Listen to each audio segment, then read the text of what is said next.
चली एगो बड़ा सुंदर गाना रघुलो खातिर शैलेश परवाना ब्लॉग पर जौन की रघु भाई के चैनल है तो सब्सक्राइब करी और शेयर करी और लाइक करी। एगो लड़की से हम प्यार कैले रहनी है, वो लड़की हमरा के धोखा दे दिल बा और बचपन से प्यार कैले रहनी है, लेकिन आज देखी दाढ़ी उड़ी पागल होता धोखा दे दिल बा, दोसर खोज ले बा।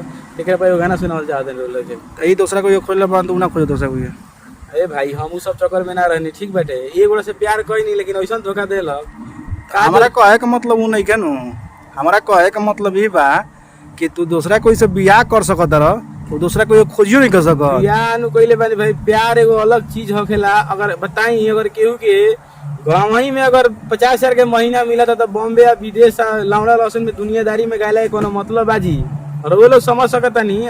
ये बताई कि अगर केहू के घर ही पेट भर जाता तो होटल में गैला का जरूरी बाटे, तो ऐसा कोनो बात नहीं है। प्यार एक ही आदमी से होखेला चंदन जी, समझ सकता नहीं। और एगो हम गाना सुनावल चाहता नहीं कि बहुत मतलब दिल से बनैले बानी, रो तो ना सकता नहीं कहे कि अंदर के दिल रोता तो आंख में आंसू ना आ सकता। स्टेज समझ के गिर जाए ना हमारा रोड बाटे, हाथ गोड़ तुर ली, अभी कोनो सहारा नहीं है।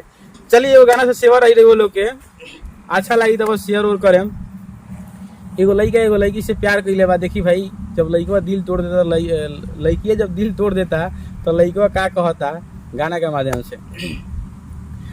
जब साथ देवे के ना रहे, जब साथ देवे के ना रहे, प्यार काहे तू कैलू अरे नादानी में, जब प्यार करे के ना रहे, दिल काहे लगवालू अरे नादानी में, जब साथ देवे के ना रहे, जब साथ देवे के ना रहे।